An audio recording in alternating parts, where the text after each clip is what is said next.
All right, so let's finish off section 2.9.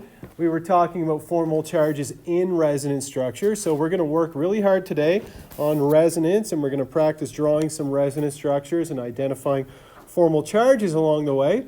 And we started out with this resonance structure that's drawn here, and they've given us the curved arrows. They showed us the curved arrows.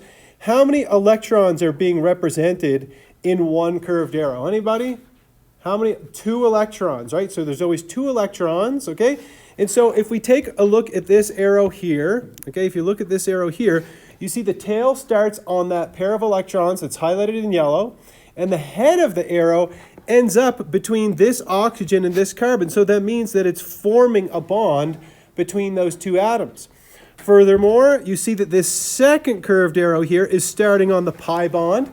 We know it's not the sigma bond that's breaking. Why? Because pi bonds are weaker than sigma bonds. And so we see the tail of the arrow starts on the pair of electrons in the pi bond, but the head of the arrow ends up on that carbon atom that I have highlighted in red. And so we're not forming a bond this time. This time we're making a lone pair. Give me a thumbs up if you see that. Any questions about that? Because we're going to do it many times today. So now what we kind of left off with last class is we were practicing drawing some curved arrows. So how do we get from this structure here to this structure here? How would we do that? Well, you can see the pi bond between the carbon and the oxygen of that carbonyl. Remember what a carbonyl is, right? It's a carbon with a double bond to oxygen. We see that pi bond is breaking, and we're putting a lone pair onto the oxygen to give it a negative charge. Therefore, we must have a curved arrow that looks something like this, okay? Now, we're really splitting hairs when we get into stuff like this, but I'll address it quickly because students ask me this kind of question every once in a while, which is, okay, Mr. Dion, I see your curved arrow, but I erased mine because mine was like this, okay? Is there any difference between this arrow and the one that was drawn before? No.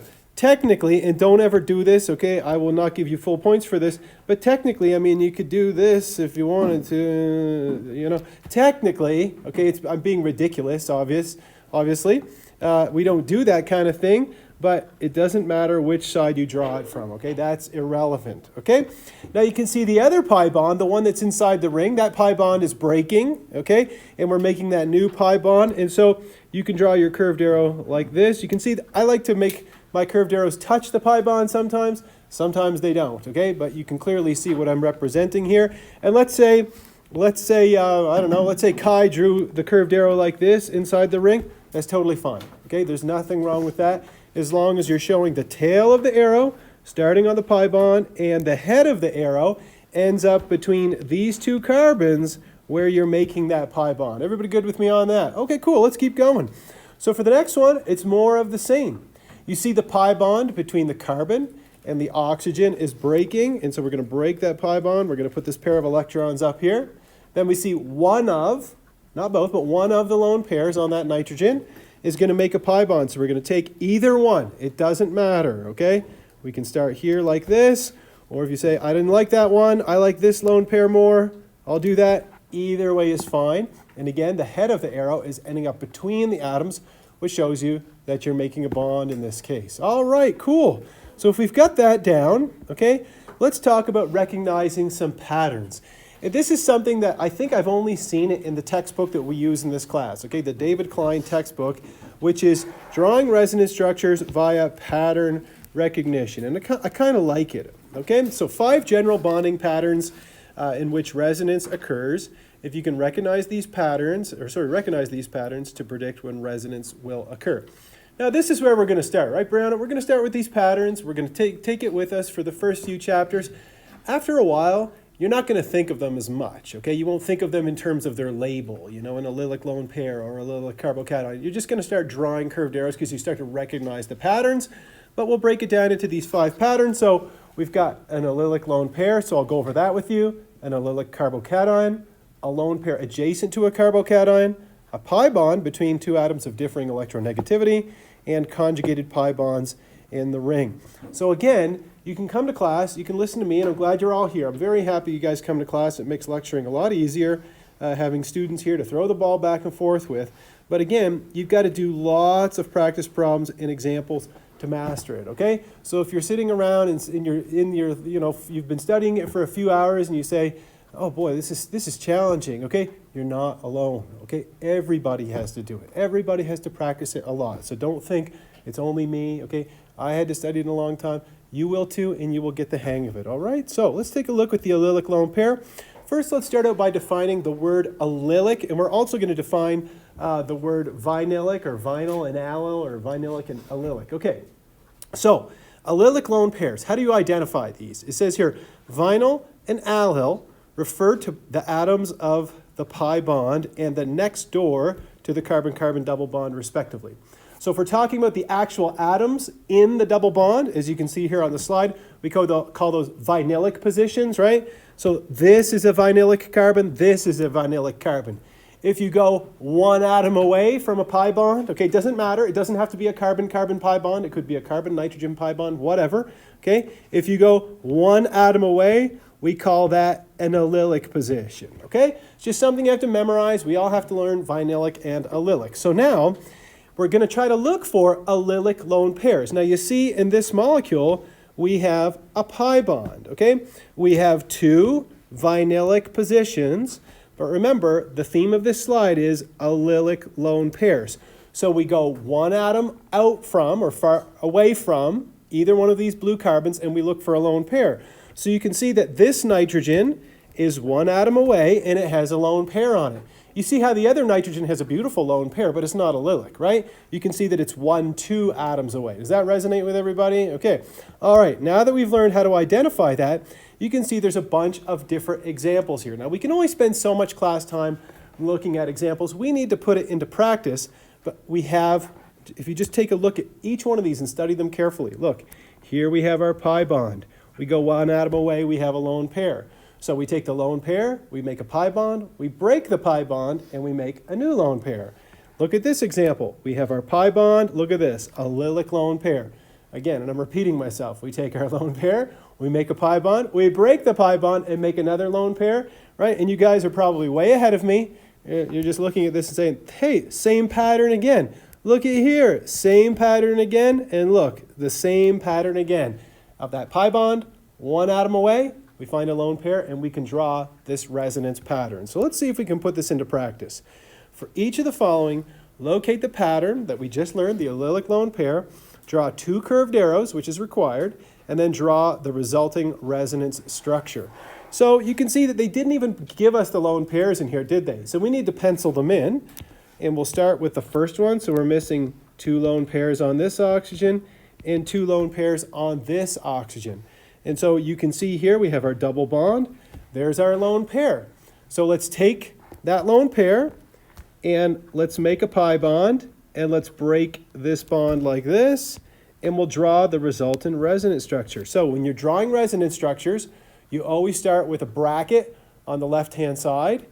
You use a resonance arrow, not an equilibrium arrow, and we're going to redraw the compound. All right. Now we've made a pi bond. And now we've given this oxygen an extra lone pair. Now the molecule we started out with, that ester, is neutral. So that means that the resonance form has to be neutral. Are there any formal charges in here? Yes, absolutely. So the oxygen outside of the ring, what's the formal charge on it? Anybody? -1, right? It's got 3 lone pairs and 1 bond. And then on this guy, I left out the lone pair. I'll pencil it in. And this has a charge of +1. Cool? All right, so we're going to close that up with a square bracket, and we're going to try it on the next one. We have a lone pair on our nitrogen, so allylic lone pair. Here's our pi bond. There's our allylic lone pair. Let's draw the same old pattern. We're going to make our pi bond, and we're going to break this pi bond, and then we're going to draw, get my correct pen out here. And then we're going to draw a resonance arrow, not an equilibrium arrow. And we're going to draw the resonance form, which is going to look something like this. There we go. We have a positive charge here, and we have our lone pair here on this carbon. All right. Okay, now remember, there's a negative charge on that carbon. Why? Because there's a hydrogen on here, right? We didn't draw it in, but this is a bond line structure, and it's implied that there is a proton, a hydrogen there. So this carbon with the negative charge has 3 bonds, 1 lone pair, right? So a formal charge of -1, okay? I'll give you a second to try to draw the last one, and I'll be quiet here for a sec. I'll pencil in some lone pairs. All right. Just give you a second to think about it. Starting to get the hang of it a little bit, yeah? Practicing. Okay, so there we go. We make a pi bond, we break this pi bond, and we put the lone pair on there, and we end up with a resonance structure that looks like this. There we go. So, allylic lone pair. All right, we got that one done. We've got 4 more to go. Let's keep going. The next one is an allylic carbocation. You know how to recognize allylic atoms, 1 atom away from the double bond. So now we're going to look for a positive charge on a carbon, a carbocation, 1 atom away from a double bond, right? And so if you see here, we have a double bond. We go 1 atom away. Hey, look at that, a carbocation. Okay, so allylic carbocation. Now, that carbocation is positively charged. It's hungry for electrons. So what are you going to do? You're going to move the pi electrons over to satisfy or to satiate that carbon with the positive charge to make it neutral, but then the positive charge can't go away, right? It's just going to migrate to the next carbon. And so you see that's what's happening here, right? And you could try drawing the resonance structure just on this allylic carbocation here, right? We're going to take the pi bond and we're going to make a new pi bond here. And so if I draw the resonance form, it's going to look like this. I've got a new double bond, but now the positive charge is over here, okay? So you can see that with the example that's shown here where there's 3 resonance structures towards the bottom of the screen, you can see that after the first resonance structure, we end up with the positive charge on this carbon, but then we can do it again because we have another allylic carbocation. We draw another resonance form, so there's actually 3 resonance contributors to the resonance hybrid in this case, okay? And if you're wondering, do I have to be able to draw all of them? Yes, absolutely, okay? You have to be able to draw all of them. So it says, draw the resonance structures for each of these compounds. Use a single curved arrow to convert each resonance structure to the next. So we're going to start with an open bracket. Do we have an allylic carbocation in this first example? Yes, we have a double bond. We go 1 atom away and we have a positive charge. That's the definition of an allylic carbocation. So we're going to put our resonance arrow and we're going to draw the pi bond breaking, and we're going to satisfy that carbocation, so to speak, okay? We're going to quench that thirst for electrons, I guess, and we're going to draw what results. So now we have 1, 2, 3, 4 carbons, but the pi bond is here. Could anybody point it out to me? Where did the positive charge go? It's on the carbon on the far right, isn't it? Exactly. It's going to be on this carbon. Why? Because if you think about your bond line structure, right, there's 2 hydrogens on here because that carbon is sp2 hybridized. So there's still 1, 2 hydrogens on there. So you take carbon, 4 valence electrons minus 4 sticks, 0 dots, plus 1, right? If you start with something that's plus 1, you have to end up with something that's plus 1. If you start with something that's neutral, it doesn't mean that the next resonance form can't have a formal charge in it, but overall it has to be neutral. Cool? All right. So we'll close that up because there's no more contributors we can draw. But I think for this one here, we can actually draw a couple of contributors, can't we? Okay? So you notice right away, here's a double bond, there's a positive charge. What have we got? An allylic carbocation. And so we're going to move this pair of electrons over here, make sure I draw a proper arrow, and we're going to draw the result. So now the pi bond has moved, not this one, but this one has moved over here. So now my positive charge is going to be over here. Can I draw another resonance form? Yeah, absolutely, can't I? I can draw another beautiful resonance form. Why? Because I have a double bond and I have a carbocation. And so I'm going to take this pair of electrons from the pi bond. I'll make a new pi bond here. Okay, and I'm going to end up with something that looks like this, where the positive charge is delocalized down to this carbon at the bottom. Okay, so remember, when you see these 3 resonance forms, okay, is this molecule or ion, Is it vibrating back and forth between all three of these? No. We're drawing a resonance, we're drawing contributors to the resonance hybrid. So if you put all three of these together, you get a hybrid of them, okay? And that would be, that would be the resonance hybrid, okay? But you're going to see in my slides in a few minutes, I actually took the time this morning to write on my slides, okay? I wrote in red ink, you will not have to draw a resonance hybrid, okay? You'll have to draw resonance structures, but I won't, if you've read the chapter already, which I know probably some of you have, okay? You won't have to draw a resonance hybrid. So I'll show you what that means in a little bit. Okay, let's keep going. Next one, I don't like the E word to slip out of my mouth in class, but I'd say, instead of saying easy, I'll say this one is an order of magnitude less complex, okay, than the one we just did, is everybody can find two atoms of differing electronegativity that have a pi bond, okay? It's pretty recognizable. And so if you have, or sorry, I'm on the wrong one, my mistake. I was getting ahead of myself, I was talking about this one. Okay, I back up. If we have a lone pair adjacent to a carbocation, right, it's almost like this. You can think about a carbocation as being like a hole in the ground, right? It's empty hole in the ground, and you can think about the lone pair as being some dirt. Shovel it in, fill up the hole, okay? In a way, okay? But what happens when you shovel dirt? You're going to make a new hole. Does that make sense? Okay? That's kind of a crude way of thinking about it. And so if you take a look at the example that's shown here on the top right, we have our carbocation here. We have a lone pair. We can dump that in there. We start with something that's neutral overall. +1 and -1 give you 0. And we end up with something that's neutral. This example here is a great one because you have this carbocation next to this oxygen with a lone pair. You dump that lone pair to make a pi bond between the two, and now the positive charge is on the oxygen. Now, something that we're going to look at in 5 or 10 minutes is we're going to actually look at a whole bunch of different, or we will look at, not a whole bunch, but we will just look at different contributors to the resonance hybrid, and you and I are going to judge them. We're going to judge them and say, you get first place, you get second place, right? You get the bronze, third place, okay? So if you look at these two resonance forms, if I call this one A and I call this one B, there's one that's going to contribute more to the resonance hybrid, okay? So I'll just kind of start and initiate this idea. So it's not going to be a 50-50. The hybrid is not going to be 50-50 between the two of these. Can you guys guess? And it's not an easy question. Could anybody guess which one might contribute more to the resonance hybrid? And a lot of students say A, right? The rationale, is it based off of? Based off of bonds, okay. What else you got? So what do you mean by bonds? Aren't sigma bonds stronger than pi bonds? Okay, oh yeah, that's an interesting way of thinking about it. Yeah, sure, okay.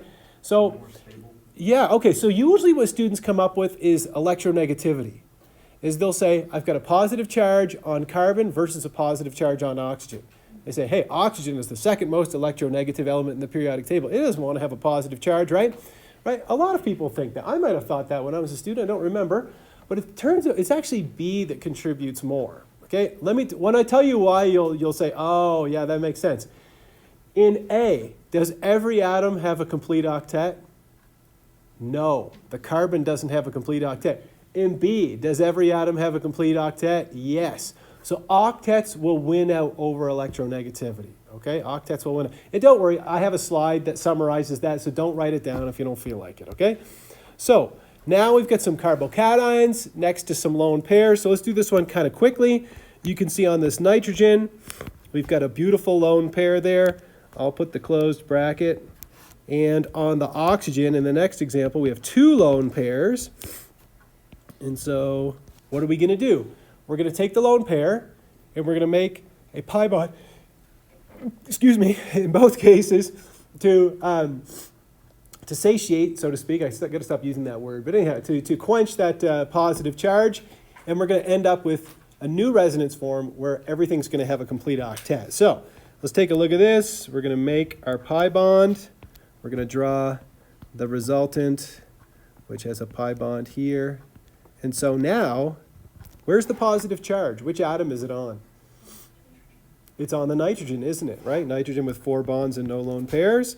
And in the other one, we're going to take this lone pair. We'll make our pi bond.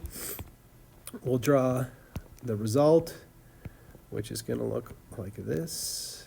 Okay. There we go. And where's my positive charge in this one? It's on the oxygen, exactly. There you go, 3 bonds and 1 lone pair. Perfect, okay. This is the one that I was getting ahead of myself on, which is a pi bond between 2 atoms of differing electronegativity. You can see it here in this carbonyl, okay? You've got a pi bond between the carbon and the oxygen. Carbon has an electronegativity of what? Who remembers? 2.5, and oxygen was 3.5. Perfect. So the difference is 1. So that's considered to be a polar bond, isn't it, right?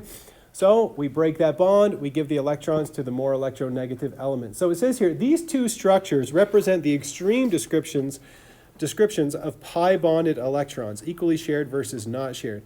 The actual compound is a hybrid of the 2, okay? So it's somewhere in between the 2. All right, and the last one, which we're going to get to in just a second, let's try this example first. So is draw a resonance structure for each of these compounds. So I'll put the lone pairs on the nitrogen and the oxygen respectively. So we're going to close our bracket, or open bracket, I guess, and we'll draw a resonance arrow. So which way should I'm going to break that pi bond between the carbon and the nitrogen. Where should the lone pair go? Exactly, thank you. It's going to go on the nitrogen because it's more electronegative. And so we'll draw the result of that. So now the nitrogen has 2 lone pairs, 2 bonds. It's got a negative charge, and the carbon has a positive charge. We'll close the bracket. For this bridged structure here, okay, who could tell me what functional group that is in this compound? What functional group is this one here? It's a ketone. Exactly, yep, it's a ketone. So let's draw a curved arrow just like we saw in the example. And we end up with, oh, you get to practice drawing a bridged compound, which is not easy. But not my best artwork, but anyhow, it'll do. There we go. All right, there we go. All right, pi bond between atoms of different electronegativities. And then lastly, I keep getting ahead of myself in this lecture, is conjugated pi bonds in a ring. And so you guys recognize this. You identified it before we even started the lecture this morning. I showed you a couple of drugs, and you said, hey, look, there's an aromatic ring in there, right? And so if you look at the curved arrows that he's drawn here to go from one resonance form to the others, you can see how they're kind of drawn in a counterclockwise fashion, right? This one's going this way, this way, this way, counterclockwise. It wouldn't matter if you drew all 3 of those arrows in a counterclockwise fashion or a clockwise fashion. I can prove it to you. So if we take the same molecule that has the curved arrows on it, and if we draw the 3 curved arrows going clockwise, am I going, yes, like that, okay? You still end up with this guy over here, okay? So remember, when you see an aromatic ring, it's not a bunch of pi bonds, okay? Those 6 pi electrons are delocalized throughout the entire ring, okay? All right, there we go. So, to summarize, what have we covered in section 2.10? I don't know. No, we covered allylic lone pair, allylic carbocation, lone pair adjacent to a carbocation, pi bonds between atoms of differing electronegativity, and finally, conjugated pi bonds in a ring. When you see the word conjugated in organic chemistry, conjugated, I can tell you very quickly what it is. When you have any kind of structure where double bonds and single bonds alternate, so double bond, single bond, double bond, single bond, double bond, single bond. Whenever you see that, that's called a conjugated system. So this is a conjugated ring because the double bond and single bond, they alternate. All righty, so now let's put it all together in one big beautiful sandwich of drawing some resonance forms here. Use the 5 patterns we have explored. Draw the likely resonance structure for each of the following. I noticed right away in the first one, do you guys see a pi bond between atoms of differing electronegativity? Heck yeah. Okay, maybe Mr. Dion should put some lone pairs in there though. There we go. So let's draw that first. We'll break that pi bond. And let's draw the result. The result's going to look a little something like this. With a negative charge on our oxygen, positive charge over here. All right. Now, with this resonance form, does anybody recognize another one of the patterns? If you have to look, which one is it, Jackson? Want to say by number? Or? No, just say the name of it. I won't know the number. Allylic. Allylic. Lone pair. So not an allylic lone pair. I'll highlight it for you, Jackson. So this would be an allylic Carbocation, exactly. Allylic carbocation, thanks. All right, perfect. So let's draw that resonance form, right? Just follow the arrows. So we're going to take that pi bond. We'll make a new pi bond here. Now that carbon that was formerly positive won't be positive anymore. We're going to draw that in here. So we'll put something that looks like this. Draw our new beautiful pi bond. So now where's that positive charge? It didn't go to positive charge heaven. No, I like it. I see it's just like over there, Mr. Dion, right? It's on the right hand side. I completely understand that's what I would do too. I just point, right? I forgot I'm facing the opposite. Yeah, that's all good. Just point in that direction. I say, I know exactly what you're talking about. Yeah, okay, cool. So you notice, look at this. You guys know +1 plus -1 equals 0, right? You start with something at 0, the charge here is 0, the charge here is 0. Right? You can't start making up charges out of nowhere, okay? If you start with something that's neutral, all your resonance forms are going to be neutral. All right, so if you take a look at the next one, we have a formal charge of -1 overall. So our resonance form is going to have a formal charge of -1. Okay, now there's a lone pair that's missing here, and I can't really put it in that beautifully. It's supposed to be on that carbon with the negative charge, okay? So what do we see here? An allylic lone pair, hot diggity darn, exactly. So we're going to take that lone pair, we're going to make a pi bond, and then we'll break this pi bond, and we'll just follow the patterns is all we're doing, okay? Nothing more than following the pattern. So now we have our lone pair over here. What about the next one? Well, I'll get you guys a second to think about it while I'm scribbling in some lone pairs. Anybody see anything in there? What's the first thing you recognize? There you go. Yeah, pi bond between two atoms of differing electronegativity, the carbon and the oxygen. So let's draw that. We'll start with that. We'll break the pi bond, put the lone pair, right? It's the same thing we did here. It's no trick. You know, is it simple? No. Do you have to practice it? Yes. Okay, but it's just following the same patterns over and over and over. So I'll put my positive charge here. Oops. I left out an atom. There we go. All right. Anybody see another one? You've got a lone pair next to a carbocation. Exactly. Look at this, you guys. There's a big, juicy lone pair right here next to this guy. That carbocation is being like, hey, come on, throw me some electrons, all right? I don't even have a complete octet here, all right? Anyhow, so we're going to dump those in there. So we'll grab our red pen. We'll put that lone pair in there and go, you want a pair of electrons? Here's your electrons. You know, anyhow. There we go. I love it. Yep, looks good. And so where's the positive charge now? It's on the oxygen. Exactly. Thanks. Perfect. Okay. Don't get bored of it because we got to do it many times, okay? We'll do it many times until May, okay? So there's a lone pair that's missing here. What do you guys see in this one?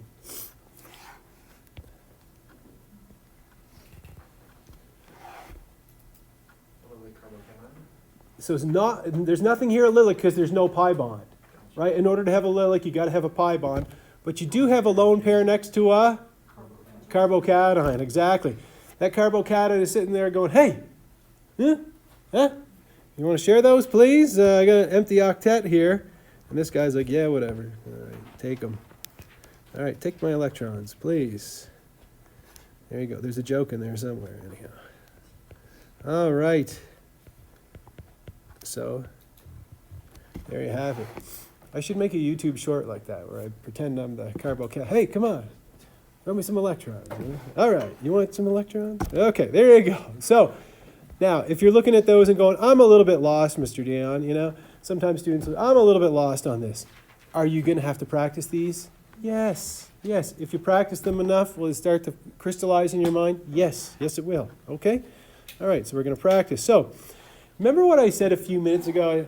One thing you'll learn about my lecture style is I don't do this every class, but a lot of times I'll kind of lecture ahead. I'll tell you something that's coming up 10 slides from now just to put the idea in your brain. Then I'll bring it up to you. So do you remember when I said a few minutes ago, I said, you guys, Kai, right? I said, oh, we're going to look at all the resonance structures and then we'll judge them, okay? This one's the best, this one's second best, this one's terrible, you know, or something like that. Or maybe this one's the best, all the rest are equal or something like that. This is what we call assessing the relative importance of resonance structures.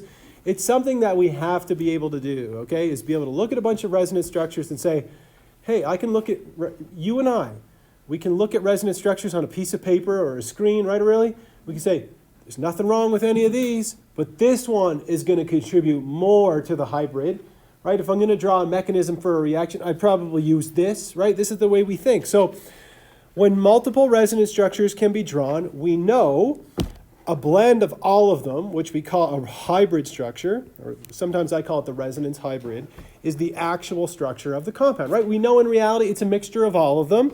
Typically, not all resonance structures contribute equally, though. Sometimes they can. It happens sometimes, but usually they don't, okay? So here are the rules. I'll go over them kind of quickly with you, and you guys will get, you know, some chance to practice them over the weekend and stuff. Rule number 1 is the one that I asked you about, Kai, or I asked the whole class and you addressed it, okay? Which is, if you look at these two resonance forms, I wouldn't blame you one bit if you said, you know what, I like this one more because the positive charge is on a carbon, carbon is less electronegative, I don't like this, but it's not that way, is it? Right? I said we always go with octets. We start with octets. A resonance form where everything has a complete octet always wins over one where there's something missing an octet, okay? So both of these are perfectly, totally reasonable, beautiful resonance structures. But this one is going to be more significant. Why? Because here, the carbon does not have a complete octet. There, does the carbon have a complete octet? You bet your Bobby socks it does, right? Absolutely. Okay, rule number 2. The structure with fewer formal charges is more significant. You notice what's the difference between the 3 of these? Look at the first one. It has no charges. None. It's neutral. Everything's neutral. You look at number 2, there's nothing wrong with it. Look at number 3, there's nothing wrong with it. Okay? Why is number 1 the best? Anything that has less formal charges is going to be better. So, you know, students usually don't ask this, but I have had a person bring it up one time, and they said, you know, and this is really getting down to the nitty gritty, but this is acetone, okay, which is nail polish remover. It's used as a paint thinner, right? We saw it this morning, right? But, you know, people are like, well, why do you draw acetone like this? Why don't you draw it like this? Why don't we draw it like that? Well, I'll give you 2 reasons. Number 1, the bond line structure, the first one has no formal charges, and everything has a complete octet. So obviously we're going to draw it that way, right? There's nothing wrong with this resonance form, okay? It's totally legit. It helps us understand a little bit of the reactivity of that carbonyl group, but of course we're always going to give something that has no formal charges priority over a resonance structure that has formal charges. Now, if you compare these two, it says that number 3 is less significant than number 2. Why is that? Less octets, exactly. The carbon here doesn't have an octet, but does the carbon have an octet in number 2? Sure, everything has an octet. Awesome. See how we're putting it all together? Right? You guys are sitting there going, I'm starting to, you know, I understand a few things that's going on here. For sure you do, okay? Next one. If the compound has an overall formal charge, so if you start off with something that's -1 or +1, focus only on drawing resonance forms that show the delocalization of that charge. You probably noticed that if we started with something that was -1, we only drew structures that had -1 in them. We didn't do 2 -1s and a +1, right, which would add up to -1. So in other words, and I'll only say this out loud, I won't write this on the screen, but I'll say it in front of you guys, you're my students. This is just a way of putting it bluntly would be, don't start making up charges for nothing, okay? You already have a charge in there, don't start making up more of them. So this one here, negative charge on the oxygen, negative charge on the carbon, totally fine. If you're like, I'm going to make 2 negative charges, but I'll balance it out with this, no, never do that. Don't start making up new charges for nothing, okay? All right, next one is one that we partially addressed, okay? I told you that we don't use electronegativity first. We always go by octets. However, if you're comparing 2 resonance forms where you have a negative charge on an atom or a positive charge, let's say, and they both have complete octets, Then you can go by electronegativity. So if you look at these first two, here you have the negative charge on an oxygen. Here you have a negative charge on a carbon. But they both have a complete octet, right? If you look at the oxygen, it has a complete octet. If you look at this carbon, it has a complete octet. So in that case, we can't use octets, so we use electronegativity. A negative charge is going to be more comfortable on an oxygen, which is more electronegative, and therefore it's going to contribute more to the resonance hybrid than the less significant one, okay? If we have a positive charge, we do the same thing, but the other way around, right? Here, we have a positive charge on an oxygen with a complete octet. Here we have a positive charge on a nitrogen with a complete octet. Which one of these atoms is less electronegative, oxygen or nitrogen? Everybody? Nitrogen, right? So it's going to be more comfortable carrying that positive charge. All right, there we go. And resonance forms that have equally good Lewis structures are described as equivalent. So if you look at, so don't fall into the trap of if I give you some resonance forms and I say rank these, okay? Don't fall into the trap that every time they're all different. If you look at all three of these, they're all equal. Let's think about it. In all three of them, every atom has a complete octet. In all three of them, there's two negative charges. They're both on oxygens. There's nothing we can do, right? There's no difference between any of these. They're all equally abundant. And so they're all equivalent contributors. You guys probably recognize this ion, right? This is the carbonate ion, okay? Just a CO3 2 minus ion. But what did I tell you? I said, should you start making up new charges? No, don't do that, okay? So this is why this thing is nothing, okay? We don't do that. In fact, the only time I've ever seen a student draw that is in General Chemistry 1 when we're fleshing out the idea of Lewis structures, right? And while you're trying to figure it out, student will draw that and then they'll say, oh, well, I can take one of those lone pairs and make a pi bond and then everybody has a complete octet, right? You guys probably remember doing that, right? There we go. So the next two slides are just a summary of what we just learned, right? Sometimes students will ask, do you have a summary of this? Here you go. So in order of importance, okay? And you have to remember this. You want to memorize this. Oftentimes, if you see me put a star on something, it means you need to memorize this, okay? So first, we go with octets, okay? Next, we go with the fewest formal charges. After that, negative charge on the more electronegative atom, positive charge on the less electronegative atom. Then resonance forms that are equally good contribute equally. Don't start making up new charges for nothing. And that's it. So now we're going to see if we can draw resonance forms for these structures. So I'm just going to do the first two for now because I want to make sure I have enough time to explain the last section of this chapter, section 2.13, I believe. Okay, it's very important. But if we start out with the first one, are there lone pairs missing here? All right, where are the lone pairs that are missing? There's on the nitrogen. How many? 2 lone pairs, right? 2 lone pairs, because when nitrogen has a negative charge, it has 2 bonds and 2 lone pairs. Awesome. So what's the first pattern that we see here? We have a lone pair. Okay, is it allylic? Is that lone pair, are either one of those lone pairs allylic? Yes or no? Yeah, absolutely. Absolutely, right? So let's start with that. We'll make a pi bond, and then we'll break this pi bond. And then we'll draw the result. Okay? Oops, not my prettiest bond. There we go. So we end up with something that looks like this. Now we have a double bond. Okay, and now we have a lone pair there. Let's try to pretty that up. Okay, we have a lone pair there. Where is the negative charge? We started with the negative charge overall. We must still have a negative charge. Where is it? On the carbon with the lone pair, right? It's a carbanion, okay? So we'll put the negative charge there. Now, I'm only going to address this kind of stuff quickly, okay? Because I can't go over every mistake every time, okay? But if you're wondering, you know, I don't know, like sometimes students will ask things like, why can't I just draw that? Okay, well then this carbon would end up with 5 bonds, right? And then students will say, well, why can't I take this pair of electrons and make a pi bond like this? All right, why not?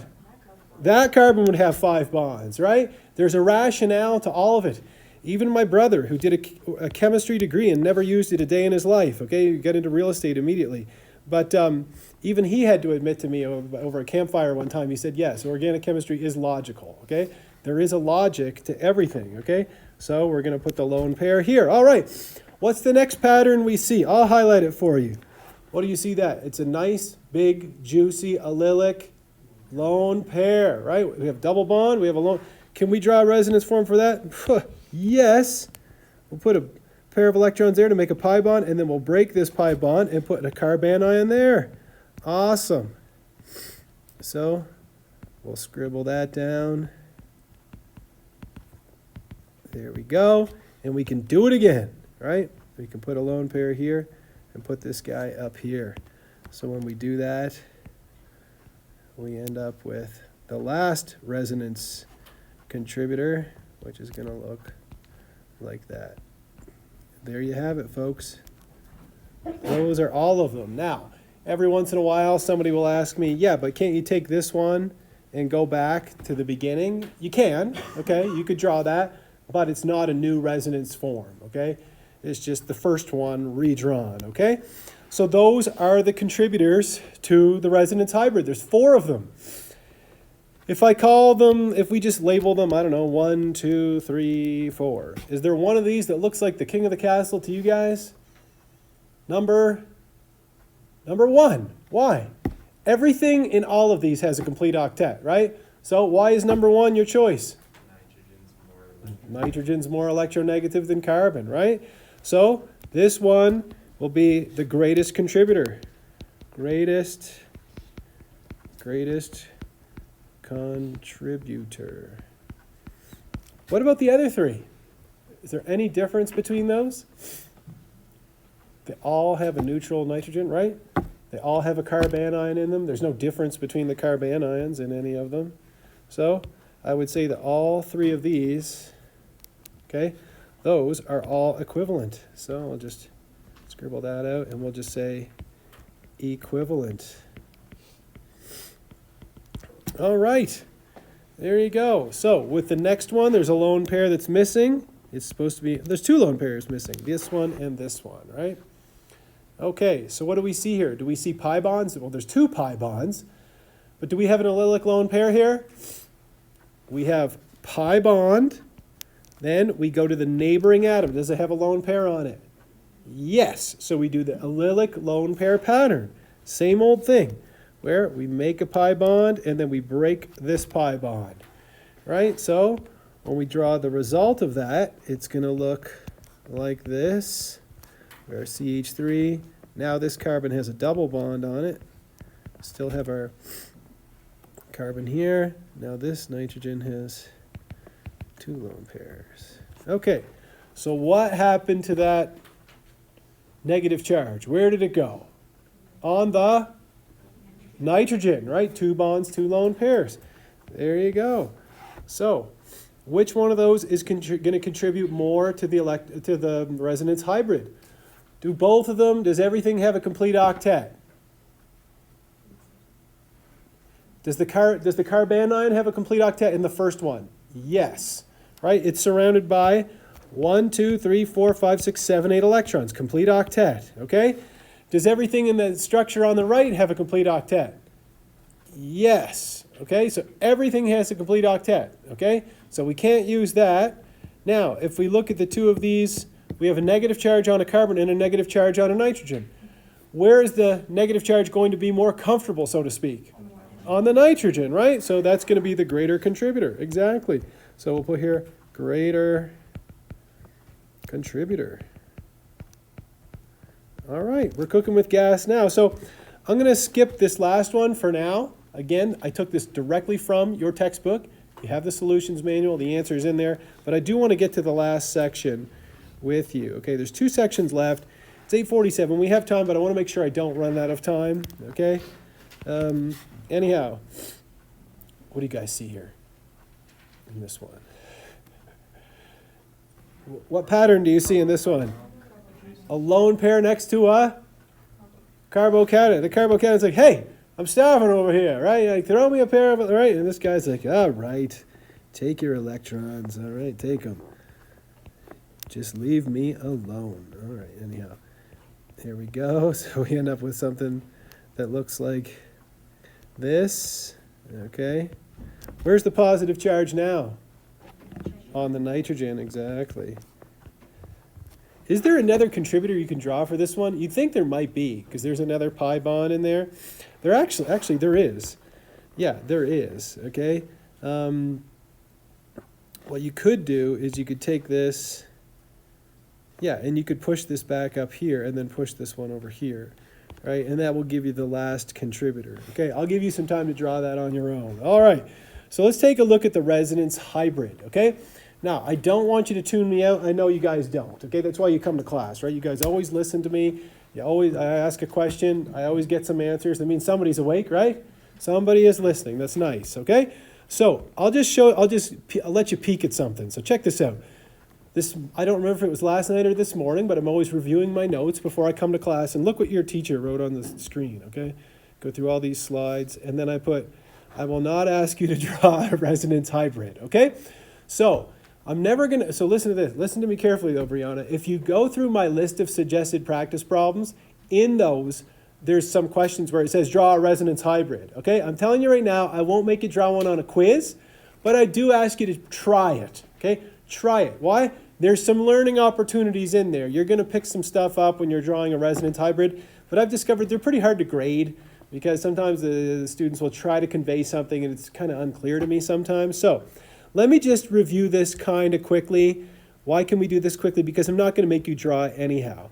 But I don't want you to come out of my class, even in the first 2 weeks, and go home and be like, what were those resonance structures again? Was it vibrating back and forth between the two? Is that true? No, right? We're drawing ions, molecules on paper. There's limitations. We do our best. We do the best that we can, and we say, well, we know in reality this positive charge is actually delocalized over both carbons that are terminal. It's on this carbon and it's on this carbon. It's not that it's hopping back and forth. It's delocalized between the two. And you're like, yeah, what about that pi bond? In the first one, we'll just number these. We'll just call this 1, 2, 3. Come on, Mr. Dion. In the first one, the pi bond's between 1 and 2. And in the second one, it's between 2 and 3. What kind of magical bond is this that we're talking about? Okay? Well, you probably noticed a couple slides ahead, okay, that in reality, if you were to draw a resonance hybrid, you'd take those three atoms and you'd say, well, actually, in reality, the pi bond is spread out across all three. So we put a dashed line, okay? In reality, that positive charge is on one carbon, carbon number 1, half the time, and it's on carbon number 3 half the time. So instead of being a full-on carbocation, we can say delta plus and delta plus. That's a drawing of a resonance hybrid. I'm not going to ask you to draw a resonance hybrid, okay? But again, in the practice problems, did I put some in there? Might there be one on the homework? Sure, because there you have unlimited time, so to speak. You can, look around the internet, you can check in your notes, you practice, you're learning, right? But on an exam, yeah, I won't make you do it. And on your final exam, there's no questions about drawing a resonance hybrid. There's plenty of questions about resonance, but not that, okay? So if we think about molecular orbital theory, okay, when we're talking about atoms that are involved in resonance, what kind of orbital do they have to have on them? An unhybridized what? P orbital. Again, remember I told you last class, I said, oh, I'll ask you that in the 10th week, and you'll be like, we forget it, right? You just get so used to drawing resonance structures, you're like, the heck with the orbitals. I'm good at this, But don't forget, they're in a p orbital, okay? So if you think of that allylic carbocation, just bear with me, you guys, watch. If I draw that allylic carbocation, what's the hybridization of that carbon? No tricks. sp, it's sp2, isn't it? What's the hybridization of this guy? sp2. What's the hybridization of a carbocation? sp2. So every atom in here is sp2. That's why they all have an unhybridized p orbital on them, okay? Now in reality, those p orbitals are all touching, right? They're all touching each other. They're overlapping with each other. What that does is it forms what we call a conduit. Do you guys know what conduit is in everyday life? Where would I find some conduit in this room? I don't see any right now. Where would I see conduit out in the hall? We'll ask Avery. Avery, where would I go if I wanted to buy some conduit? Where would I go? Home Depot, right? I'd go to the electrical section. So you know when you're in an industrial type setting, maybe even UCCS, you know when you see an outlet on a concrete wall and there's a metal tube going down to it, so they don't have an exposed wire that a child might touch or something, that's called conduit. Okay, it's against the law, at least in America it is, okay, to have wires running exposed, right, that a person could touch. So you cover them with metal or they're buried behind a wall. So that pipe, that tube, right, that something can travel through, that's a conduit. So when those three p orbitals overlap, it makes like a tunnel, right? It makes a conduit. And what are electrons? Or how can you describe an electron? Well, my office mate gave me this line to use when I'm teaching, and he says, electrons are like hyperactive children. If you give them room to move, they're going to take it, okay? And so those pi electrons, these electrons in this bond have this whole space available to them. What are they going to do? They're going to take up the whole thing. And that's why, in reality, they are delocalized over the entire thing. They're like, you can't catch me. I'm everywhere, right? Does that make some sense? Okay, now this is kind of a crude way of explaining it, but hopefully that will stick in your mind, okay? And we can bring this back to molecular orbital theory. Remember, the number of atomic orbitals is equal to the number of molecular orbitals. So if I have three p orbitals, those are atomic orbitals, I combine them, I get three molecular orbitals. I get a bonding, anti-bonding, and then in the middle, I get a non-bonding electron. Now remember the Aufbau principle from electron configuration, 1s2, 2s2, 2p6, all that good stuff. Where do the two electrons go? They go in the lowest energy orbital. So both of the electrons end up in the bonding orbital, right? They both end up in there. Anyhow, I won't spend too much more time on this. I think you guys get the crux of it. But things I'm going to be looking for on your first quiz is, of course, I want you to draw me some beautiful resonance structures, right? And that will make me very happy when I see, I really drew some. Look at these nice resonance structures. Are these nice? I'll take them over and show them to Mr. Geiger. Look at these things. They'd be like, well, those are nice, But you don't want to leave out the details. Organic chemists have to be a little bit detailed. So you don't want to leave out the square brackets, proper resonance structures. We always have a square bracket to start, a square bracket to end. And then what kind of arrow is this? It is a resonance arrow. Should you be drawing any of these? No. What kind of arrow is that? Equilibria. You guys had enough of that in 1411, right? You're like, oh, gee, I thought you'd never stop with equilibria. Okay. Good. So there you go. So again, the analogy that I used last class for resonance is just rehashed here, the nectarine, right, which is a hybrid between a peach and a plum. So again, just to remind you one more time, when we look at all these resonance forms, they're all contributing to an overall resonance hybrid. But now, something that you guys can do that you probably couldn't do before is evaluate them. Right? You can say, hey, this one's a good one. This one, don't even draw that, right? It's not even reasonable, right? So that's kind of interesting, okay? So again, give it a try once or twice. Try drawing a resonance hybrid. You get the solutions manual, but I will not ask you to draw one on quiz 1. Okay, let's move on to section 2.13. All right, there's very few chapter sections in the textbook, and I teach this class for a living. Come on, you guys. Of course I know the material, right? I'm supposed to. It's my job. But if you were to ask me, which section is this covered? I probably can't tell you, but this section I can, Sarah, and there's a good reason why. Okay, section 2.13, I always remember it because it's very normal that we'll be in the 7th week of class and somebody will come up to me and they'll ask me a question, and I'll say, oh, this was covered in section 2.13, okay? It's a super important section, but we do tend to not think about it for chunks of time in this class. So I want you to try to remember this the best you can, okay? Here we go. Delocalized and localized lone pairs. You guys know what lone pairs are. You all know how to draw a Lewis structure. That's no issue, okay? But if we look at lone pairs, you've noticed that sometimes we took those lone pairs and we drew a resonance structure with them, right? Those meant that they were delocalized. They were not localized in one place, right? They were delocalized over several atoms, yes? Okay? But, and there's no tricks here. But if you draw water, okay, and again, I'm being just going overboard here.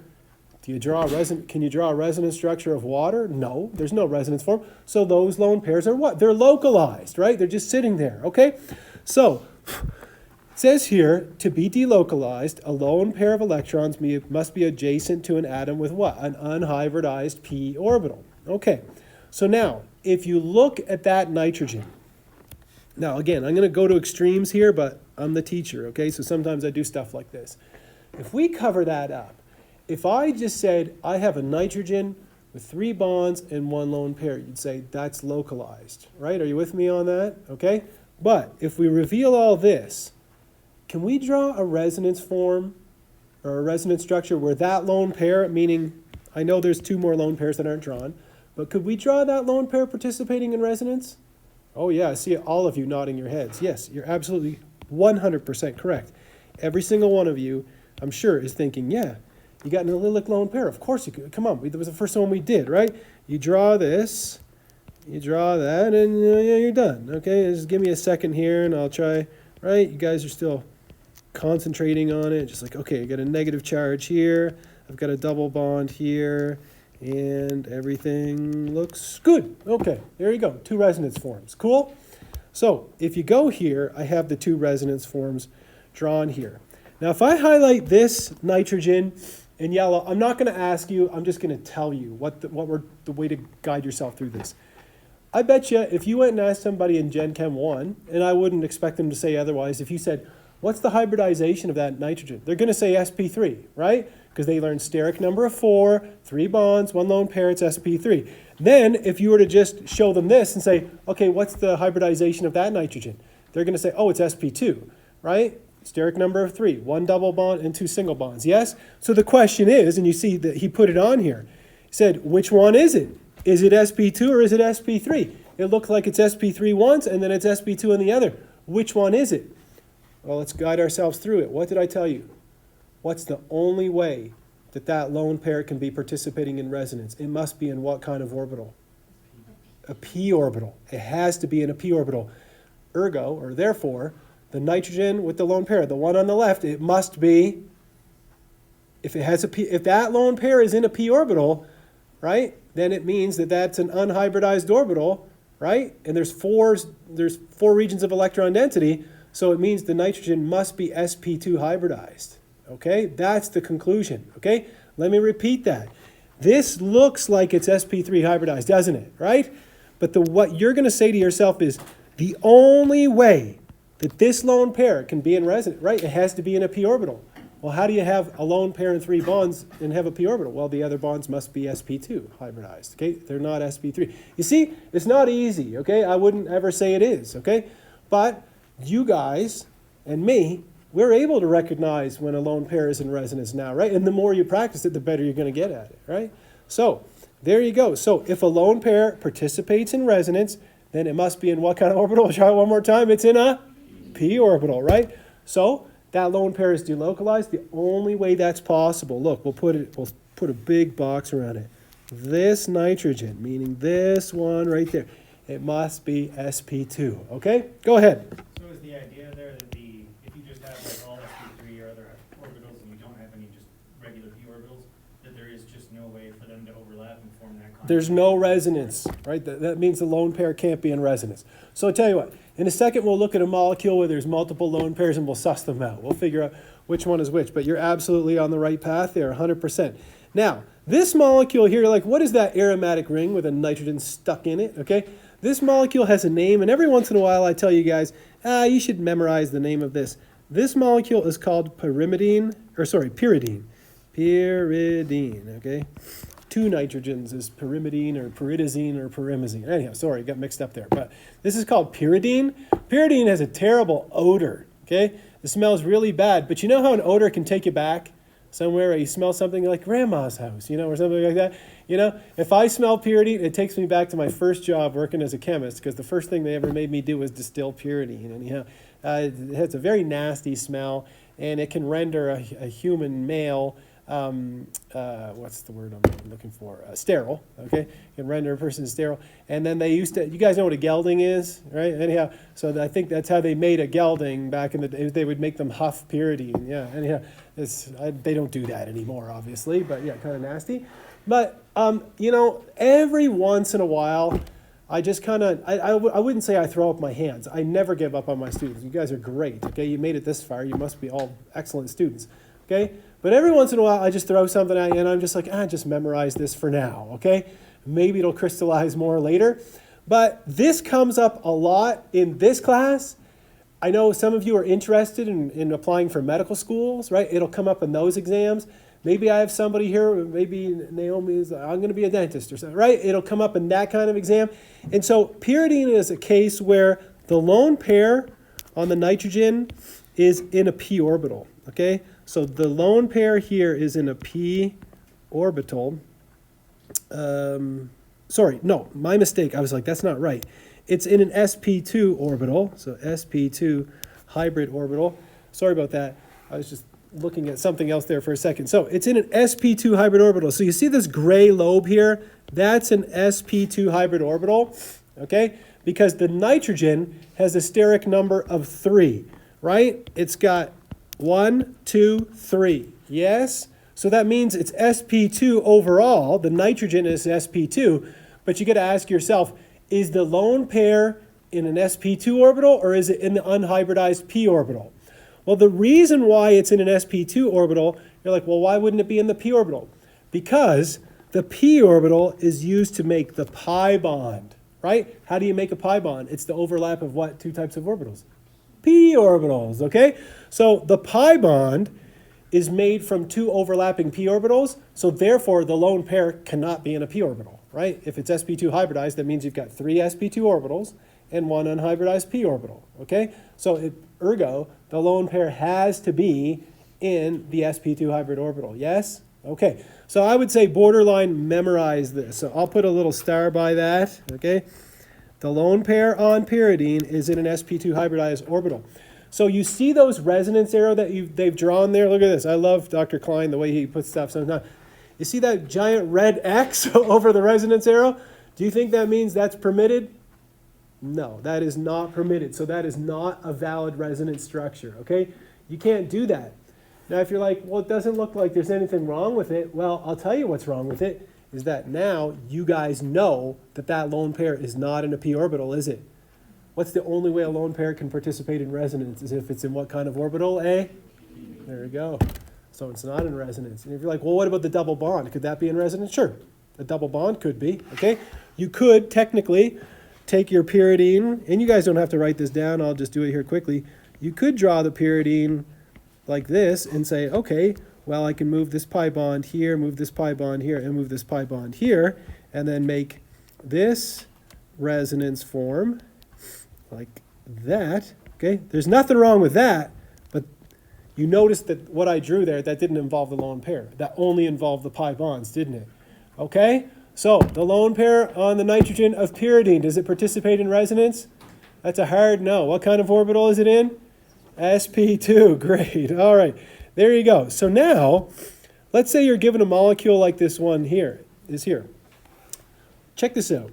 I think he phrased this really well. He says, don't assume a lone pair is delocalized just because it's next door to a pi bond, okay? Right?